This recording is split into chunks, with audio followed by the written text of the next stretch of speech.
our under-18s, our academy, because they won the under-18 Premier League Cup last night. Back the under-17s up, so it's important and good for the football club. Brilliant. Gary? Well said, the future is bright. Hopefully. What about the present? Any injury news at all?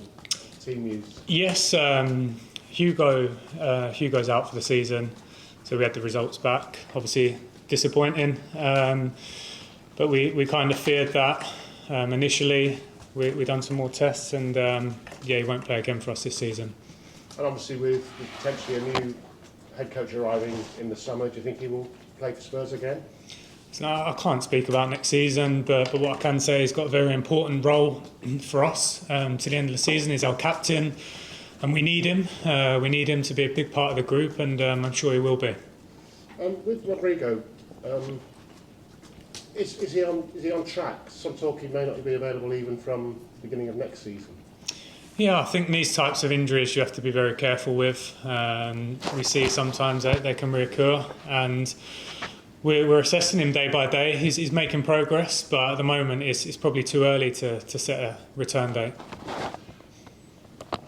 Having said that, that could potentially affect the summer business if he isn't going to be available until well into the new season, I guess. Yeah, I'm not sure on that one. I think maybe in the summer those are conversations and discussions that will take place, but I think we're all aware within this football club that we've got 3.5 weeks to finish the season as strong as possible and get results on the football pitch, and that's our main focus. I'm sure you're far too busy to be involved in all the work that's going on in search of a new permanent head coach, manager. Have you been updated at all on how that search is going? Because Xabi Alonso's name has come to the fore now. Yes, I'm sure naturally when there's uncertainty there's going to be names. That's football, that's part of it. But none of my energy, none of my attention is going into any outside noise or speculation.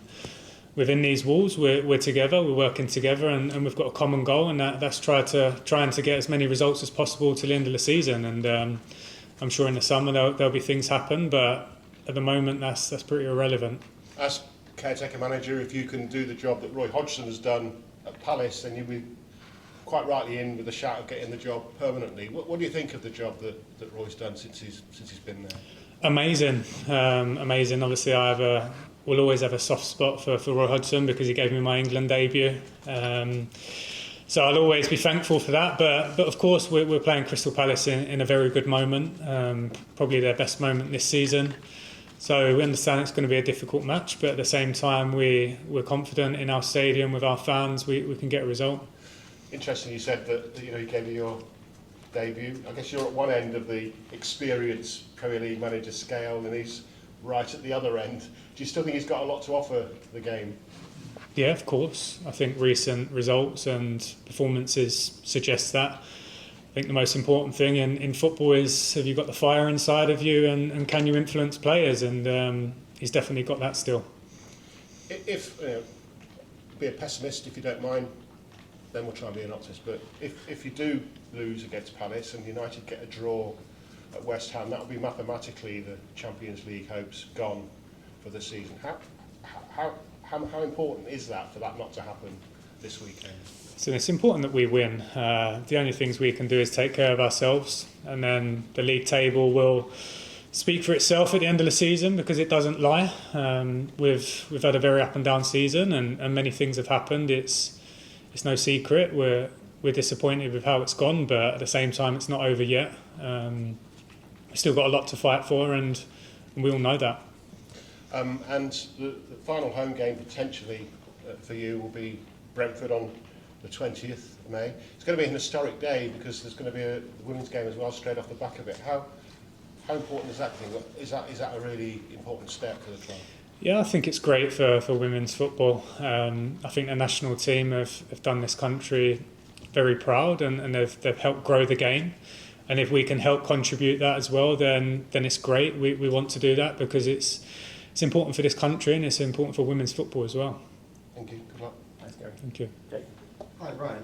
You've said in previous weeks and sort of touched on today that one of the main goals that you have in the time between now and the end of the season from when you took over was to unify the club and the squad. How far off that do you feel you are? Or are you there already, or where are you at with that? think that's a process. I think that takes time, but I think what we probably can see from the first two performances is that we've got a group that are working hard. They're working for each other, and sometimes in football you don't get results you deserve, or things happen that can become difficult. But I think inside these walls we can feel that we're together, and we're going to need to do that from now to the end of the season. But not only that, for years to come, it's important for any football club to be together and create that feeling where everyone's aligned with the fans, the players, the group. That's key to being successful. Results aside, certainly what's been seen from the players on the pitch has been different in the couple of games that you've been in charge. There's been more, I guess, maybe more energy, a bit more focus on attacking football. Is that how you've seen it, or what have you kind of put onto the players to try and get what you've seen? I think it was a difficult moment to come in, because I said at the time we didn't really have a great deal of time to change much, and we don't have a great deal of time, to be honest. But I think what you can do is you can get inside the players and try and influence that. And like I said, after the United game, to go 2-0 down in the circumstances and come back was some sort of positive, and we felt that. And then if we take away the disastrous 15 minutes at Anfield, I thought we were outstanding. So there's something we can take from that. But ultimately, we know in football that you have to win games of football. It's a results business, and we're keen to do that. You mentioned Roy Hodgson, you spoke about him, but the Hodgson's Palace that we're seeing in the last few games since he's been here now seems to feel a bit different to the one that he managed, or that he was in charge of before. How surprising has that been, do you think? No, not surprising, because I think sometimes from the outside you don't understand what's going on the inside, and he obviously feels like that's right for this moment in time, and maybe in past times he felt like the best opportunity for him to get results was a different approach, and that's part of managing, that's part of coaching. The job is to try and get a result on the day, and I'll never criticise or have an opinion on anyone for trying to win a game of football in a certain style. And having probably looked at them as you already might have done, what would you say then have you seen as different between maybe the Palace that he's got now to the one before, earlier on in the season? I think just a different energy, maybe a different feeling. He's not been in there too long to change massive amounts, but what is probably changed is the mindset, the mentality. I don't know, but whatever he's done, he's done a very good job. They've got results, and they've scored a lot of goals. They've got some exceptional individuals, and we have to be aware of that. So yeah, we understand what we're coming up against. Just one more. You spoke at length about Harry Kane last week, but he's now on 25 Premier League goals this season. I think that would have won him the Golden Boot in the last 4 seasons already. Still 3 games to go. Obviously he's not going to win it this season, but what an achievement already to be on that amount of goals and actually probably end up not going to win it. Yeah, I mean, if you take the goals away from it, in my opinion, he's probably been one of the best players in the Premier League in terms of performances, consistent performances, and I'd probably say that for the last 3 or 4 years as well. Is at the top of his game. We understand that, we feel that, and I'm sure everyone that comes to stadiums to watch us and watch Harry Kane feels that too. Okay, thanks. Thanks, Jake. Ali? Hi, Ryan. Just on injuries, back to those. Yves Bissouma, is there any chance of seeing him in the last 4 games? We hope so. Yeah, there's obviously some hurdles he's got to overcome and hit certain goals, but yeah, we're hopeful that he'll appear before the end of the season. And also, with your back line, obviously it's still conceding goals at the moment. Has there been any temptation for you to switch to a back four now you've got Ben Davies back, or is it just too late in the season to make that bigger change? I'm not sure. We're training in the afternoon, so we've got some decisions to make, and I think ultimately for us it's a collective to try and keep clean sheets and win games of football. I think systems and formations, yeah, they can help. They can change some things, but I think the desire of the 11 players on the pitch to have a common goal and work together is probably the most important thing.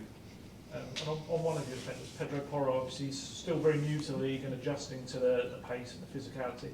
Have you been kind of working with specifically on the defensive side of his game and trying to improve that as well? Yeah, I mean, obviously, we've had very little time to work as a group. Last week we had two games in I think 3 or 4 days. So that time was limited. I think the most important thing for me with Pedro, he's got a great attitude. He wants to learn, he wants to improve, and I'm sure we're going to see him become a better player in the coming years. Just last one from me. Obviously, you said about the under-18s and under-17s, it's fantastic. Obviously, the academies, it feels like it's heading in the right direction. But maybe just from the outside, that pathway to the first team hasn't looked as clear in recent years as maybe it has in the past. I mean, how does the club change that? Is that going to be an ethos from the very top to want to include the young players, or is it going to be an improvement of the young players to a better standard? I don't know. Listen, first of all, you have to be good enough, and that's a challenge to any of our academy players. It's a big step up to our first team, and we want them to aspire to that. I feel like we need academy players, and we see it now. We've got Harry Kane, we've got Skippy, we've got some others in the squad that are helping. So I understand, and I think the club certainly understand the value in that. It's not as easy as just giving them the opportunity, but we're hopeful. I'm hopeful that if we can work in the way that I think we want to, and have consistency with that, then maybe we'll start to see that a little bit more. Are you concerned about losing these young players? Obviously, like Romain Mundle's a good example coming towards the end of his contract. As players like that, do they need game time to convince them to stay? No, not for me, because listen, I made my Premier League debut at 23, and my dream and aspirations was to play for Tottenham Hotspur. That never wavered. I never thought about leaving. So the most important thing for our academy players is to feel like they're part of the club and they want to be here. If they want to be here, great. Then we can work, we can improve them, and hopefully help them have careers in the game. But ultimately, if a player doesn't want to be at the club, then that's their decision. All right. Just to finish off on injuries, can you update on the other players, so Sessegnon, Royale? Yeah, I mean, Ryan had a significant injury. He's been out for a long time, so Ryan won't feature for the rest of the season. Emerson, I think it's a day-to-day check on him to see how he is and how he's coping. So hopefully Emerson can help us from now till the end of the season. And just thinking about, I mean, obviously, as you said, the first 2 games was such a tight turnaround. What are the sort of things you've been able to work on now you've had actually like a proper week with the players? Yeah, I don't think I'm being unreasonable here, but I think these types of things probably stay inside the training ground, because there's tactical elements, but there's other things as well that I think are important to keep between us. But of course, any management team and any coach needs time to work to change some things. Obviously, we've had 3 or 4 training days this week to try and create a different approach. I don't know, but ultimately the most important thing is to try and win this game of football. We know that, we can feel that, and that's our main focus. We've had a lot of criticism of the players and their attitude and desire and things like that. What's your impression been from your first couple of weeks in the job working with them? Yeah, I've never criticised our players. We can see that. I can see that. I see them day to day. I have massive belief in this group that we can be better than what we are now. And listen, if you haven't got character, then you don't come from 3-0 down at Anfield in the manner in which we did, create as many chances as we did. So we know there's character within the group, and we just need to channel that to try and win games of football, and hopefully we can do that. And just lastly, defensively has been an issue. Spurs are tracking to concede the most goals per game ever for them in a Premier League season. What do you put that down to? Is that individual errors? Are those structural things? I think a combination of everything, to be perfectly honest. I think probably the most important thing is between the ears, because we proved towards the end of the last season that we can keep clean sheets. We started this season off relatively well as well. I know we had a little spell where we were going 2-0 down quite a bit, but we were still a strong team. We still are a strong team. So I think in football things can change very quickly, and probably most importantly the headspace you're in, the mental approach and how you feel is probably something that we're keen to change. Okay, we'll end the broadcast section there and move on to the Bar Red section for 10:30 p.m. Tom? Thank you.